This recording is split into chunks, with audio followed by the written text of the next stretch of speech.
Hello students, how are you all. So students, आज आपके साथ मैं डिस्कशन करने जा रहा हूँ कुछ जो क्वेरी स्टूडेंट्स की आती है। मैंने धीरे धीरे यहाँ पर कोशिश करता हूँ कि आपके साथ डिस्कशन करूँ अदर देन एकेडमिक्स को लेकर। मैं यहाँ पर कुछ बातें आपसे करना चाह रहा हूँ। स्टूडेंट कहते हैं कि सर हम अपना 100% देते हैं, 100 नहीं, हम अपना 200% देते हैं। हमें लगता है कि हमने अपना वो सब कुछ एफर्ट्स जितने पॉसिबल हम अपनी तरफ से डाल सकते थे हमने पुट करे, रिजल्ट नहीं आया। क्या करें? हम पढ़ाई करते हैं, हम सारे फॉर्मूले रट लेते हैं, हमें सारे कॉन्सेप्ट समझ में आते हैं, हमने फॉर्मूले को बहुत अच्छे तरीके से एक एक तरीके से कर रखा, रिजल्ट नहीं आता। एग्जामिनेशन के दिन हम जाते हैं, वो रिजल्ट निकल के नहीं आता जो हम चाहते हैं, जो वांछित परिणाम हम उम्मीद रखते हैं अपने आप से, वो नहीं आ पाते। वो दूसरा व्यक्ति जो हमेशा फर्स्ट आता है वो इस बार भी फर्स्ट आ जाता है। मैं हमेशा जिस पोजीशन में उसी पोजीशन में, मैंने कितने ही टेस्ट दे दिए, कितने ही मैंने इससे पहले मॉक टेस्ट दे दिए, कभी रिविजन इंप्रूवमेंट ही नहीं होता रिजल्ट में। क्या करें? तो इस बात को मैं आपको समझाने के लिए यहाँ पर थोड़ा सा आया हूँ। मैं चाहता हूँ कि आप कुछ बातों को थोड़ा सा ऑब्जर्व करें, चीज़ों को थोड़ा सा समझें। एक बार इसी तरह का क्वेश्चन कर्ण ने भी महाभारत में श्री कृष्ण भगवान से पूछा था।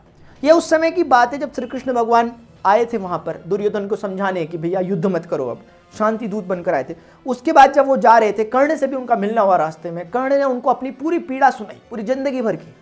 कर्ण के बराबर इतिहास में पीड़ा झेलने वाला इंसान कोई नहीं हुआ। और इंपॉर्टेंट इसलिए कर्ण को याद किया जा रहा है क्योंकि पीड़ा अगले ने झेली और पीड़ा के सामने हार नहीं मानी, सिचुएशंस के सामने घुटने नहीं टेके। इसीलिए कर्ण को आज भी लोग याद रखते हैं। सिचुएशंस तो लोगों के साथ एक से एक वर्स्ट आई है, लेकिन लोग गिर गए वहां पर उस सिचुएशन के आगे, इसलिए उन्हें याद नहीं रखा जाता। कर्ण ने सुनाया कि मेरे जन्म के बाद से ही, मेरा जन्म कैसे हुआ, मैं कैसे हुआ, मुझे बचपन से ही नहीं पता था मेरे माता कौन है, पिता कौन है, मुझे सूत पुत्र कहकर पुकारा गया। ये सब बातें कर्ण ने बताई। कर्ण ने बताया कि मुझे कैसे भरे समाज में जब मैं धनुर्विद्या का अपना प्रदर्शन कर रहा था, उस समय कैसे मुझे कहकर, सूत पुत्र कहकर कि तुम प्रतियोगिता में भाग नहीं ले सकते, मुझे यहां से हटाया था। मुझे उस समय अंग देश का राजा दुर्योधन ने बनाया था, वो मेरा सबसे बड़ा मित्र है, मैं उसके साथ रहूंगा, मैं उसके साथ लड़ूंगा। ये सब बातें बताई। सामान्य इंसान होता, कर्ण के आगे बात को मान लेता कि कर्ण ने सब कुछ सही बोला। और आप भी अगर सुनेंगे तो सच में लगता है कि कर्ण की एक एक बात बिल्कुल 100% सत्य है। लेकिन श्री कृष्ण भगवान फिर उसे समझाते हैं, उसको बताते हैं कि उदाहरण दो तरह से हो सकते हैं, दृष्टिकोण दो तरह का हो सकता है, आप किस तरह से सोचना चाहते हो आप पर निर्भर रखता है। कृष्ण भगवान ने बताया कि तुम्हें अपना जन्म याद है क्या, मेरा जन्म याद नहीं? क्या तुम्हें याद नहीं कि मेरा जन्म कारावास में हुआ था? जिस समय मेरा जन्म हुआ था रात 12 बजे मेरे पिताजी मुझे उठाकर उस नदी के पार ले गए थे। क्या सिक्योरिटी थी मेरी? क्या मैं डूब ना जाता वहां पर? उसके बाद मेरा जन्म कैसे बीता? मैं जब अपने गोकुल में था वहां पर कितने ही राक्षसों ने लगातार मेरे पर प्रहार किए, लगातार मेरा जन्म इन्हीं राक्षसों से लड़ते लड़ते बीत गया। मुझे कोई बेसिक एजुकेशन नहीं हो पाई, मैं पढ़ने नहीं आता था, राक्षस हमला कर देते थे। गोवर्धन पर्वत को उंगली पर उठाने की नौबत आ गई मेरी। देवता इंद्र जैसे देवता तक मेरे पीछे पड़े रहे, तो देवता तक मेरे पीछे पड़े रहे। अब बताओ कि क्या तुम श्रेष्ठ या मेरे साथ ज्यादा तकलीफें आई? किसके साथ ज्यादा तकलीफें आई? उसके बाद आप जानते हैं कृष्ण भगवान का इतिहास अगर हम कर्ण से कंपेयर करें मुसीबतों से भरा रहा। आज हम कृष्ण भगवान बोलते हैं। तो बात यह है कि दोनों के साथ ऑलमोस्ट सिचुएशन एक थी, रास्ता कैसा चुना गया। अगर कर्ण को सूतपुत्र कहा गया तो कृष्ण भगवान को ग्वाला नहीं कहा गया क्या? तो ये सिचुएशन है। कृष्ण भगवान उनको बड़े तरीके से इन सब सिचुएशंस को समझाए, ये सब बातें बताई। खैर वो बातें अलग, मैं आता हूं अपनी बात पे, जो हमारी बात चल रही है। अब हम देख रहे हैं कि हमारी सिचुएशंस भी बिल्कुल अलग अलग हो सकती है। हमारा फैमिली बैकग्राउंड डिफरेंट हो सकता है हम कभी कभी इस बात का हवाला देते हैं कि यार वो फैमिली वाइज स्टेबल है, मैं नहीं हूं, वो फाइनेंशियली स्टेबल है, मैं नहीं हूं, उसके पास पहले से सारे ट्यूशन लगे हुए, उसकी हर प्रकार की चीजें हैं, वो एक अच्छे स्कूल में पढ़ता है, मैं नहीं पढ़ता, वो शहर से है, मैं गांव से हूं, नहीं हो सकता। ऐसी बहुत सी लिमिटेशंस हैं जिनका हवाला आप भी दे सकते हैं, आप भी कर्ण बन सकते हैं। लेकिन बात स्टूडेंट यह है कि निर्भर आप पर करता है, आप कर्ण बनना चाहेंगे या कृष्ण, क्योंकि सिचुएशंस आपके साथ। मैं कहता हूं, मेरा पर्सनल ये ओपिनियन है, मैं नहीं समझता कि आप लोग सब इस बात से इत्तेफाक रखें। मेरा मानना है कि असुविधाओं में इंसान ज्यादा निखरता है, क्योंकि जितनी अगर आपको पहले से ही सारी सुविधाएं मिल जाए उनकी वैल्यू नहीं होती इंसान को। फिर ये ह्यूमन टेंडेंसी है। आपको किसी को भी आप देखें, ऐसा नहीं है कि आपके पास खूबियां नहीं, आपके पास बहुत सी ऐसी चीजें अवेलेबल है जो दूसरों के पास नहीं है, जो दूसरों के पास, अभी दूसरों के लिए वो सपना है, आपके पास वो है। दूसरों के को पता है मेरे साथ वो जिंदगी में कभी नहीं हो सकता, आपके साथ वो आज है। ऐसी बहुत सी चीजें, अगर आप लिस्ट बनाने पे आए तो पेज के पेज भर जाएं। इतनी खूबियां, इतनी चीजों से प्रिविलेज्ड है, इतनी चीजें आपको आज मिली हुई है। लेकिन फोकस हम हमेशा अगर उन पर करेंगे जो हमारे पास नहीं है, अच्छी बात है, उनको रिकॉग्नाइज कर लें जो आपके पास नहीं है, ठीक है, बहुत अच्छा, अपनी कमियों का पता होना बहुत अच्छी बात है, लेकिन सिर्फ उन्हीं का जिंदगी भर हम उन्हीं का के बारे में बोलते रहें कि मेरे पास ये नहीं है, ये नहीं है, बस इसी पर, और जो इतनी सारी चीज़ें हमारे पड़ी उनके बारे में ना सोचे, तो क्या ये इन चीज़ों की बेकदरी नहीं हुई क्या जो आपको आज मिली है? Winners recognise their limitation but focus on their strength, losers recognise their strength but focus on their limitations. जो सफल व्यक्ति होते हैं वो जानते हैं कि क्या उनकी लिमिटेशन है, क्या उनकी कमियां हैं, वो उन पर समझते तो हैं, जानते तो हैं, लेकिन ध्यान हमेशा लगाते हैं अपनी स्ट्रेंथ पर। लूजर्स को पता है मेरी स्ट्रेंथ क्या, लूजर्स को पता है हाँ हाँ ये मेरी क्वालिटीज हैं, ये ऐसा सब मैं भी कर सकता हूं, ठीक है, लेकिन वो अंत में आता है अपनी लिमिटेशंस पर। उसे पूरी कहानी सुना दो, उसे सारी सिस्टम समझा दो, उसे सब कुछ समझा दो, वो अंत में आएगा लिमिटेशन पर कि मेरे से ये इसलिए नहीं हो सकता। विनर कहता है कि ये मेरे पास इतनी इतनी चीजें हैं, ये चीजें इसको नहीं करने पर मजबूर करती है मुझे, लेकिन मैं इसे करूंगा क्योंकि मेरे पास ये है। लूजर्स के पास हमेशा एक एक्सक्यूज होता है, विनर के पास हमेशा एक आइडिया होता है कि नहीं हो सकता, कोई बात नहीं, लेकिन इस तरह से करेंगे तो हो जाएगा। विनर कहता है कि ये ऐसे तो नहीं हो सकता, लेकिन ऐसे करेंगे तो हो सकता है, उसके पास ऑप्शन अवेलेबल है हमारे पास, उसके पास हमेशा ये एटीट्यूड हमारा हो हमेशा। जब हम क्वेश्चन कर रहे हैं, जब हम किसी एग्जामिनेशन में हैं, हम देख रहे हैं, हमने टेस्ट सीरीज दी, हमने बहुत कुछ किया और हमारा रिजल्ट इंप्रूवमेंट नहीं हो रहा, ये आपको लग रहा है इंप्रूवमेंट नहीं हो रहा, क्योंकि क्वेश्चन पेपर में रोज जाना, रोज देना, रोज करना, उस चीज से, उस सिस्टम से रोज लगातार लगे रहना, जुड़े रहना, ये अपने आप में ही एक यूनिक बात है। अगर आप इस सिस्टम को फॉलो कर रहे हो, अगर आपका कोई एग्जाम वगैरह होते रहते हैं, आप उनको लगातार दे रहे हो, अपने पे इंप्रूवमेंट कर रहे हो, कोई बड़ी बात नहीं है कि किसी को कोई चीज़ नहीं आती। पहले ही सुन लें, इस बात को सिर्फ सुने ना, महसूस करें किसको, कि किसी भी व्यक्ति को जन्म से कुछ नहीं आता, सुने मत इसे, सिर्फ हम हमेशा सुनते हैं, इसे महसूस करें। कोई भी आपके सामने कोई आइडियल हो आपके, उनको अपने सामने रखें। जो भी आपकी नज़र में एक स्टूडेंट हो जो आपको लगता है यार ये बड़ा खतरनाक है, ये बड़ा इंटेलिजेंट बच्चा है, इसको नज़र में रखें। सोचें जब आज से 10 साल पहले, 15 साल पहले, जब ये 5 साल का था, 4 साल का था, क्या ये भी इंटीग्रेशन कर लेता था? क्या नहीं करता था। फिर सोचें कि क्या ऐसा हुआ होगा कि इसने ऐसा आज ही पढ़ाई में अच्छा है। वो बहुत सी चीज़ों का कलेक्शन है जिसके कारण आज उसका आपको रिजल्ट दिख पा रहा है। और यहाँ से हम भी बहुत से कलेक्शंस के बने हुए एक इंसान है क्या? आज हम है क्या? हमें कुछ अगर आता है, मेमोरीज का कलेक्शन है और कुछ नहीं। हमारे पास तरह तरह के अनुभव है, उन सभी अनुभव का कलेक्शन एक इंसान है आज। अगर कोई एक बहुत अच्छे तरीके से आपको लग रहा है कि पॉजिटिव है, तो उसको उस तरह का इन्वायरमेंट शायद मिला हो, वो उस तरह के इन्वायरमेंट में रहा हो, आज इस तरह का हो चुका है। कोई नहीं है इस तरह का, तो जरूर ये सिर्फ ये बताता है कि इसका पास्ट कैसा रहा होगा। कोई भी इंसान को देखकर आज हमें बता सकते हैं कि इसका पास्ट कैसा रहा होगा, और हम उसकी आज की प्रेजेंट की सिचुएशन को देखकर बता सकते हैं इसका फ्यूचर कैसा होने वाला है।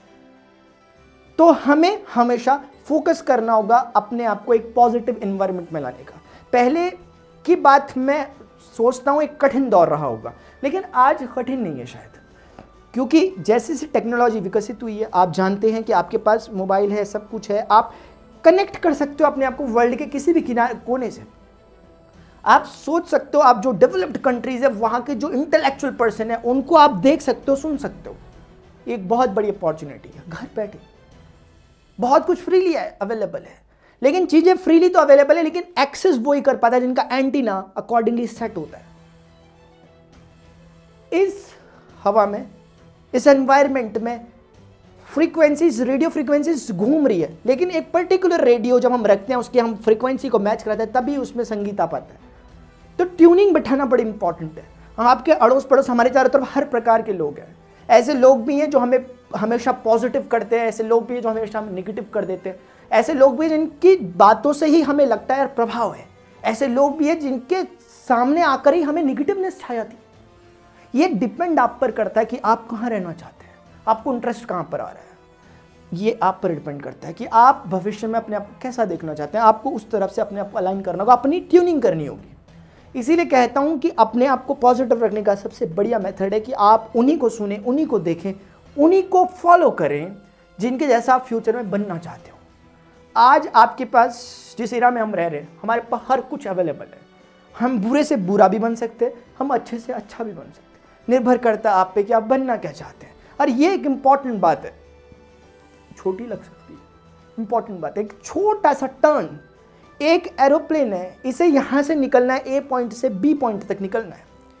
रडार सिस्टम, जो भी उनके पास एक नेविगेशन सिस्टम होता है, उसमें उन्होंने फिट किया, डायरेक्शन कोऑर्डिनेट सेट किए कि मुझे यहाँ से वहाँ तक जाना है। अब उस कोऑर्डिनेट को फॉलो करते हुए अपने प्लेन को उड़ाएंगे। लेकिन अगर प्लेन के कोऑर्डिनेट फिक्स करते समय माइन्यूट सा अगर हाफ डिग्री का चेंज भी उन्होंने उस समय कर दिया, अगर हाफ डिग्री का चेंज भी अगर हो गया, जाना था 30 डिग्री ईस्ट में, मान लेते हैं 29.5 डिग्री वो ईस्ट में जा रहे हैं, हाफ डिग्री का जो चेंज है आगे जाते जाते फैलता रहेगा। ये यहाँ शुरुआत में कम डिफरेंस था, आगे जाते जाते जाते जाते ये डिफरेंस बढ़ता रहेगा। जाना था यहाँ, आप पहुंच गए यहाँ। इसीलिए आपने को जब भी हम जो भी हम काम कर रहे हैं उस काम के लिए थोड़ा सा रिस्पॉन्सिबल रहें। अगर आप स्टूडेंट हैं तो आपके कॉन्शियसनेस की सीमाएं बहुत ऊपर होनी चाहिए और किसी से, क्योंकि आप जो अभी काम कर रहे हैं इसके फ्यूचर इफेक्ट्स आपको दिखेंगे। आप जिनको भी आज देख रहे हैं, जो भी आपके डोमेन से आज सक्सेसफुल हुए हैं, आपको दिख रहा है कि वो भी इसी दौर से होकर गुजर कर वहाँ पहुँचे हैं। अगर आपको लगता है कि वो वहाँ पर आज पहुँचे तो उस जगह को मत देखो, उस स्टारडम को मत देखो, आप उसी को देखते हो। आप सोचते हो उसके अड़ोस पड़ो, उसको अभी को प्रेजेंट को एनालिसिस करते हो, ये गलती है।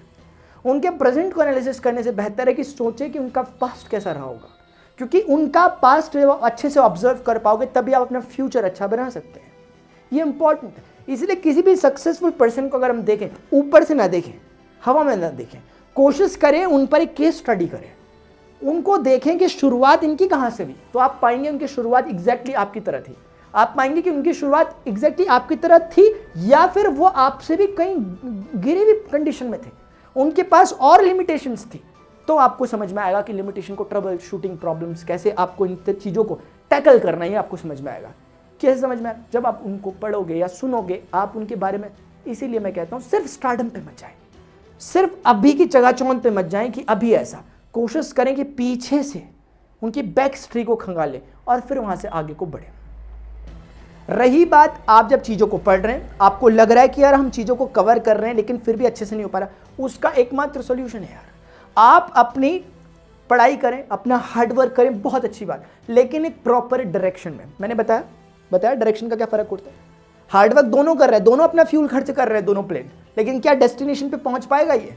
अगर इसने अपना एंगल ही सही नहीं रख रखा, अगर इसने अपने एंटीने को ही सही नहीं सेट कर रखा, पहुंच पाएगा कभी डेस्टिनेशन? नहीं पहुंच पाएगा। तो क्या बोलेगा मैंने हार्डवर्क नहीं किया था इसने हार्डवर्क क्यों नहीं पहुंचा? क्योंकि क्या बोलूं मैं, स्मार्ट वर्क नहीं किया। अरे स्मार्ट वर्क मत करो, लेकिन उतना ही कर लो जितना जो रिक्वायर्ड है। कोई ज़रूरत नहीं है स्मार्ट वर्क करने की, आप उतना ही कर लो जितना रिक्वायर्ड। इसलिए सबसे इंपॉर्टेंट बात है कि hard work in a particular direction will give you a required solution, will give you a required result. अगर आप चाहते हैं कि आपको वो प्रॉपर जो आप जिसके लिए आप वर्क कर रहे हैं वो रिक्वायरमेंट रिजल्ट आपको मिले, उसके लिए आपको उसी दिशा में, उसी गाइडलाइंस में, उन्हीं एक्सपर्टीज के द्वारा जिन्होंने उस चीज़ में काम किया है, जो उस चीज़ में काम कर रहे हैं, उनके सानिध्य में रहकर आप चीज़ को अच्छे से कर सकते हो। दो ही तरीके हैं, या तो पूरा सब कुछ हम अपने कंधे पे लेके चल रहे कि नहीं, जो कुछ सीखेंगे हम जीरो से हम ही सीखेंगे, ये एक बहुत अच्छी एबिलिटी है, लेकिन रिस्क टेकिंग है, इसमें रिस्क इंपॉर्टेंट है, क्योंकि आपको फिर गलतियां भी करनी पड़ेंगी दबा के। यह आपके पास दूसरा मेथड है कि जो लोग उस रास्ते से गुजर रहे हैं, जो लोग उस रास्ते में पहुंच गए हैं, उन लोगों से आप एडवाइस लें उस चीज़ के बारे में। ये मैटर नहीं करता सक्सेसफुल है फेलियर है, क्योंकि फेलियर को जानना भी इंपॉर्टेंट है। सक्सेसफुल पीपल अपने वो बातें बताएंगे जिनसे सक्सेस हुआ जाता है, फेलियर वाला वो बातें बताएगा जिनसे सक्सेस नहीं मिलती है। आपको दोनों जरूरी है, आपको दोनों का पता होना जरूरी है, क्योंकि आप सिर्फ वही बातें सुनेंगे जिनसे असफल हुआ जा सकता है या सिर्फ जिनसे सफल हो सकता है, तो आप टोटलिटी को नहीं ले पाएंगे। टोटलिटी तभी आ पाएगी जब आप सारी बातों को जानेंगे, प्रॉपर एक पिक्चर अपने सामने स्ट्रक्चर एक बनाएंगे, तो आपको समझ में आएगा कि ये रास्ता जाता है, ये नहीं जाता, ये जाता है, ये नहीं जाता। तब आपको पता चलेगा, आपको पता चलेगा कि ये गलती उन्होंने उस समय की थी, इन्होंने उस समय ठोकर खाई थी इसलिए वो गिरे थे, मैं ये ठोकर नहीं खाऊंगा क्योंकि मुझे पता है सामने पत्थर है। तो इसलिए इंपॉर्टेंट है कि सुने सबकी, अंत में खरे अपने, लेकिन जो भी सुने उसमें इंप्लीमेंट जब तक आप ना करें तो कोई मतलब ही नहीं उसका। Action speaks louder than words. हमेशा जो किसी के काम होते हैं, जो किया जाने वाला काम है, वो हमेशा शब्दों से ज़्यादा भारी होता है, वो ज़्यादा तेज चिल्लाता है, उसकी आवाज़ में दम होता है। इसीलिए कोशिश करें, जो भी आपने अपने लिए प्लानिंग कर रखी है, मैं किसी पर्टिकुलर एग्जामिनेशन के लिए भी बात नहीं कर रहा, आपकी जो भी फ्यूचर प्लान्स हैं या जो भी हैं जो नहीं है, मैं कहना चाहता हूँ उसके साथ जस्टिस करें। किसी ने आपको, आप किसी के दबाव में आकर अगर किसी एग्जाम को दे रहे हैं तो फिर मैं इसके बारे में तो मैं कुछ बोलना ही नहीं चाहता, क्योंकि ये तो चीज़ ही गलत है। आपने खुद चूज़ किया है, उस एग्ज़ाम को आपने अगर सोचा है कि मुझे यहाँ जाना है, मुझे ऐसे ऐसे होगा, आपने सपने देख लिए हैं, बिल्कुल आपने ड्रीम्स बना लिए अपने, और आपने सोच लिया कि मैं यहाँ पहुँचना चाहता हूँ या चाहती हूँ, उनके लिए वर्क कौन करेगा? पड़ोसी आएगा क्या वर्क करने? सपने आपके हैं तो पूरे कौन करेगा? मैं या आप करोगे? आप ही करोगे। उन सपनों को पूरा करने के लिए जितनी रिक्वायरमेंट होगी, जितनी इंग्रेडिएंट्स होंगे, वो कौन लाएगा? मैं लाऊंगा या आप लाओगे? आप ही करोगे। वो सारे जो नींद है अपनी रातों की और दिन का चैन जो खोना पड़ेगा, कौन खोएगा? आप या मैं? आप। क्योंकि सपने आपके हैं तो काम भी आपको ही करना पड़ेगा, क्योंकि जो मिलने वाली सफलता है वो भी कल आप ही की होगी, वो भी मेरी नहीं होगी। तो इसीलिए इंपॉर्टेंट है स्टूडेंट्स, ध्यान रखें, अगर आपने आज कोई भी किसी भी प्रकार का कुछ भी एम आपका डिसाइड अगर आज के दिन हुआ है तो आप उस पर वर्क करें, आज के दिन से, अभी के दिन से करें। और एक बात ध्यान रखें, मैं हमेशा कहता हूं किसी बात का ज्ञान ना होना उतनी लज्जा की बात नहीं है, उतनी शर्म की बात नहीं है कि हमें कोई चीज़ नहीं आती, जितना किसी चीज़ को सीखने के लिए तैयार ना होना है। कोई फर्क नहीं पड़ता कि आपको आज चीज़ आती है नहीं आती, आप इसमें मास्टर हैं या नहीं है, आप बिगिनर है, आप बिल्कुल जीरो लेवल है, माइनस में, आपको कुछ नहीं आता चीज़ें समझ में, कोई बड़ी बात नहीं। मैं इसे बिल्कुल बड़ा नहीं मानता, लेकिन मैं बड़ा इसे मानता हूं कि हमें कुछ आता भी नहीं है और हमें पता है कि हमारी मंजिल में पहुंचाने के लिए ये चीज़ जरूरी है, और फिर भी हम आंखें बंद करके बैठेंगे, नहीं सीखेंगे ना, ये गलत है। क्योंकि जब आने का फैसला आपका है इस एग्जामिनेशन में, कोई ज़बरदस्ती नहीं लाता आपको कहीं भी, आपका फैसला है कि मुझे एग्जामिनेशन करेक्ट करना है, तो सारी की सारी रिस्पॉन्सिबिलिटीज़ भी आपकी है, रिक्वायर्ड इंग्रेडिएंट्स आपको पुट करने पड़ेंगे, देने पड़ेंगे एफर्ट्स, नहीं दे तो रिजल्ट नहीं निकलेगा। दैट्स सो सिंपल, इतनी सी बात है। तो ये स्टूडेंट्स कुछ बातें जो मैं आपके साथ कहना चाहता हूँ। अभी मैं आपसे एक चीज़ जिक्र करना चाहता हूँ, जो भी स्टूडेंट प्रिपरेशन कर रहे हैं एनडीए की, उनके लिए मेरा टाइम टेबल है, हर दिन करना पड़ता है, एक दिन से थोड़े ना कुछ होता है। मैं कर रहा हूँ ना, रोज 7-8 घंटे रोज मैं पढ़ा रहा हूँ ना, आके रोज पढ़ा रहा हूँ, सैटरडे संडे को भी पढ़ा रहा हूँ, यहाँ तक कि छोड़ो, क्योंकि टाइम कम है बच्चों के पास। तो क्या अगर हमारे वो सपने यानी आपके वो सपने, क्या उन्हें पूरा करने के लिए काम नहीं करोगे? क्या नहीं करोगे? कोई बात नहीं, लाखों लोग हैं, 400 सीट है, कोई जरूरी छोड़ना है कि आप ही को वहाँ पे जाना है। वहाँ पे तो वो जाएगा जो सुपीरियर होगा, जो क्रीम होगा, और वो निकल ही जाएगा, उसको हल्ला मचा मचा के बोलने की जरूरत नहीं। इसलिए ध्यान रखें, अगर आपको अभी तक अगर आपने प्रिपरेशन को ढंग से एक सीरियसनेस के साथ चालू नहीं करा, प्रॉपर अपनी चीज़ों को स्ट्रक्चर नहीं किया, सारी प्लानिंग कागज में नहीं करी, बेकार है आपकी प्रिपरेशन करना। टू बी वेरी ऑनेस्ट, हो सकता है आपको कड़वा लगे, लेकिन क्या करें, सच है, बोलना पड़ेगा, वरना बाद में रिजल्ट बोलेगा। ये मेरा प्लानिंग है, 12:30 से 2, 4 से 5:30 स्पेशल क्लास में पढ़ाता हूँ। ये फ्री क्लास है, अगर आप कहते हैं कि हम इसमें नहीं आ पाते तो मत आओ, कोई बात नहीं, इसमें आ सकते हो, इसमें आओ। अगर आपको किसी प्रकार की कोई प्रॉब्लम, बहुत से बच्चे हैं ऐसे जो इन 2 क्लासेस में, प्लस की क्लासेस में रहने के बाद स्पेशल क्लास में आते हैं, फ्री क्लास में, वरना ये बोल सकते हैं ना हमारा, तो मैंने बोलता भी हूँ, कोई बात नहीं, आप प्लस में करो, मैं आपका कर लूँगा काम, आप स्पेशल में, कोई बहुत ज़बरदस्ती नहीं है, इतना लोड सही नहीं है। लेकिन ये कहते हैं नहीं सर हमें सीखना है, ज़बरदस्ती, तो क्या मना करेगा कोई नहीं, आते हैं, बोलते सर हम चुपचाप बैठे रहेंगे, लेकिन हमें फिर भी पढ़ना है। ऐसे बच्चे, ये मेरी क्लासेस चलती हैं यहाँ पर 7 से 8। और एक इंपॉर्टेंट बात है, अगर एनडी की हम प्रिपरेशन कर रहे हैं, ये 12th मैथ का जो टर्म 2 की प्रिपरेशन कर रहे हैं 12th मैथ में, उनके लिए 7 फरवरी मंडे से मेरा लाइव बैच शुरू होने वाला है, विजन बैच नाम से, जिसमें मैं क्लास 12 की मैथमेटिक्स को कराने वाला हूँ। 7 बजे से 8 बजे तक प्रणव पांडे यूट्यूब चैनल पे लाइव चलेगा। कोशिश करें इसमें बैठे, अगर आप टर्म 2 से रिलेटेड स्टूडेंट है तो। और ये 2 बैचेस मेरे जो अभी लॉन्च होने हैं, बिल्कुल अब होने वाले हैं, 7 फरवरी से, दूसरा 10 फरवरी से। बहुत बड़ा एक आप लोगों के लिए अनाउंसमेंट है कि प्रखर बैच एनडीए फिजिक्स पढ़ाने के लिए मेरा इनिशिएटिव है, क्योंकि मुझे पता है यहाँ पर वो स्टूडेंट भी हमारे साथ जो student non mathematics, non science background से, ऐसे स्टूडेंट हैं जिनका बैकग्राउंड ही नहीं रहा मैथमेटिक्स का, जिनका बैकग्राउंड ही नहीं रहा फिजिक्स केमिस्ट्री का, अब वो कैसे पढ़ें, उन सबको ध्यान में रखकर मैंने फिजिक्स का बैच लॉन्च किया है। और कंप्लीटली 100% फ्री है, अनअकैडमी लर्निंग ऐप अगर हम डाउनलोड करते हैं, उसमें बाई चांस हमसे अगर एक्सेस करने के लिए कोई कोड पूछा जाता है, then you can use this code PRN31 so that you can unlock your free courses. जो भी मैंने, जैसे प्रखर बैच है, ये मेरा फ्री है, ये 10:30 बजे मॉर्निंग में इसकी टाइमिंग है। देखते हैं इसकी टाइमिंग पे थोड़ा सा अभी कुछ वर्क करेंगे, लेकिन पहली क्लास इसकी 10 फरवरी पर है, आप इस पर पहुंचे। और जो भी आपको लगता है सूटेबल टाइम में रखना चाहिए वो बताना, लेकिन ये चीज़ें ध्यान में रखकर बताना, ये जो यहाँ की चीज़ें हैं इन चीज़ों को ध्यान में रखकर बताना टाइम मुझे, क्योंकि मेरा टाइम ऑलरेडी बिजी है।